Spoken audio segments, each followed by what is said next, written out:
میر صاحب آپ یہ بتائیے گا کہ کراچی بلدیاتی الیکشن ہم روز ہی بات کر رہے ہوتے ہیں، تینوں جماعتیں آمنے سامنے ہیں، کون ذمہ دار ہے، سندھ حکومت یا پھر الیکشن کمیشن اس کے ذمہ دار ہے؟ دیکھیے، اگر سچ بولا جائے تو نہ سندھ حکومت کو ہم الزام دے سکتے ہیں اکیلے کو، نہ الیکشن کمیشن کو۔ اصل میں الزام اس سسٹم کو دیا جا سکتا ہے جو اس وقت اس ملک میں موجود ہے۔ الیکشن کمیشن کا کوئی اپنا عملہ نہیں ہوتا، الیکشن کمیشن کے پاس کوئی اپنا سٹاف نہیں ہوتا، اسے حکومت سے لوگ لینا پڑتے ہیں، اور حکومت سے جو لوگ لیے جاتے ہیں وہ ظاہر ہے بیوروکریسی سے ہوتے ہیں، یا بہت سے لوگ دوسرے بینکوں یا دوسرے تعلیمی اداروں سے لیے جاتے ہیں۔ سارے کے سارے عموماً وہی لوگ ہوتے ہیں جو حکومتوں کے ملازم ہوا کرتے ہیں۔ عام طور پر ڈپٹی کمشنر جو ہوتا ہے وہی انچارج ہوتا ہے ساری صورتحال کا، اور دیکھا جائے اسسٹنٹ کمشنر سارے یہ لوگ جو ہوتے ہیں یہ حکومت کے، صوبائی حکومت کے بڑے انڈر ہوتے ہیں۔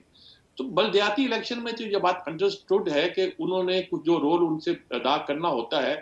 لیکن کراچی جیسے شہر میں یہ رول ادا کرنا، جبکہ ایم کیو ایم میدان میں نہ ہو، ایم کیو ایم تو ہلا گلا کر کے، ڈنڈا چلا کے، گولیاں چلا کے، بہت کچھ کر کے،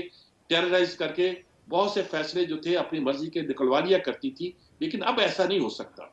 سندھ حکومت نے جو کرنا چاہا تھا وہ کیا ہوگا، اور یقینی طور پر اس میں 19-20 کیا کچھ زیادہ فرق پڑا ہوگا۔ انہوں نے پہلے کانسٹیٹوئنسی اپنے مطلب کی بنائی، پھر اس کے بعد پہلے تو انہوں نے ڈسٹرکٹ تقسیم، ٹاؤن کی تقسیم کی، پھر کانسٹیٹوئنسی جس طرح بنتی ہیں وہ بنی۔ یہ ساری باتیں اپنی جگہ ہیں، لیکن اس وقت لگتا ہے کہ معاملہ جو ہے وہ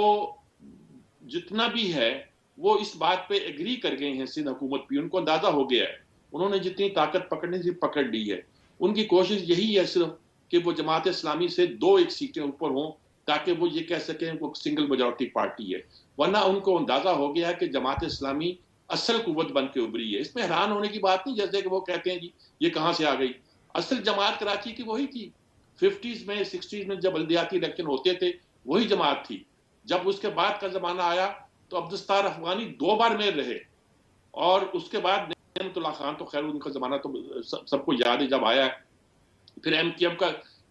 پیپلز پارٹی کا وہاں، لیکن وہ پیپلز پارٹی یہ بات ٹھیک کہتی ہے کہ جن ڈسٹرکٹ میں ان کا اثر پیدا ہوا ہے، جو انہوں نے بعد میں بنائے ہیں یا جس طرح کارو آؤٹ کیے ہیں، یا جس طرح بہت سے علاقے شہر کراچی میں شامل کیے گئے، ان کی وجہ سے وہ کچھ طاقت بن سکتی تھی۔ اور سینٹرل ڈسٹرکٹ جو اصل کراچی ہوا کر، سینٹرل ڈسٹرکٹ نہیں، مطلب وہ ڈسٹرکٹ جو کہ مرکزی ایک طرح سے کراچی ہے، اس میں آج بھی جماعت اسلامی آئی ہے، اور جماعت اسلامی ایم کیو پہ آنے سے پہلے جماعت اسلامی ان ڈسٹرکٹ کی جو تھی وہ گویا اصل قوت ہوا کرتی تھی۔ اب تحریک انصاف جو ایک ہنگامی حالات میں آئی تھی، وہ پتہ چلا کہ ان کا پتہ کٹ گیا ہے، لیکن جو جی طاقتیں بڑی ہیں وہ جماعت اسلامی کی اور پیپلز پارٹی کی ہیں، اور ان کے درمیان مذاکرات شروع ہو گئے ہیں۔ پیپلز پارٹی ٹھیک، کی خواہش یہی ہے کہ میئر ان کا ہو، جماعت اسلامی اس کے لیے تیار نہیں، وہ ڈٹی ہوئی ہے، وہ چاہتی ہے میئر ان کا ہو۔ بری بات نہیں ہوگی کہ اگر پیپلز پارٹی جماعت اسلامی کے میئر کو تسلیم کر لے، سیٹوں کا 1-2 کا فرق ہے، لیکن اس طرح وہ کراچی کے امن کو بہتر طور پر سنبھال سکیں گی۔ اس لیے بھی کہ جو اصل کراچی ہے، جس کو مین کراچی کہا جا سکتا ہے، وہ ٹھیک، اب بھی جماعت کے پاس ہے۔ یہاں ایم کیو ایم کی لڑائی جو ہے وہ وہیں ہوتی ہے، کہیں باہر نہیں ہوتی۔